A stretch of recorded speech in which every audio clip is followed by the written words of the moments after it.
আজকের বিষয় হচ্ছে যে আমরা আমাদের যে সিভি বা বায়োডাটা তৈরি করেছিলাম সেখানে অনেক সময় আমাদের কি হতে পারে, আমাদের ছবি সংযোগ করা লাগতে পারে, সেটা আমরা কিভাবে করতে পারি। এরপর আমাদের স্বাক্ষর করা লাগতে পারে, সেটা আমরা কিভাবে যুক্ত করতে পারি।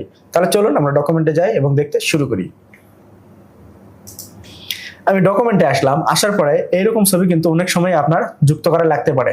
কারণ আপনি কোথাও যখন অনলাইনে আবেদন করবেন তখন কিন্তু আপনি এখানে ছবিটা প্রিন্ট করে দিতে পারবেন না, আপনাকে এইভাবে ছবি সংযোগ করতে হবে।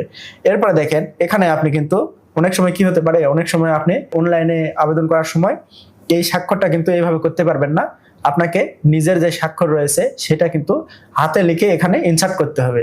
তো এগুলো আমরা আজকে দেখবো যে কিভাবে করতে পারি। দেখেন আমাদের যখন হার্ড কপি থাকে তখন কিন্তু এখানে সেল থাকে বা ঘর থাকে, সেখানে আমরা কি করি, পিন আপ করে আমাদের ছবিটা সংযোগ করি। এই স্টাইলটা করার জন্য আমরা কিভাবে করতে পারি সেটা আমরা আগে দেখব। তার জন্য আমি এটা ডিলিট করে নিচ্ছি।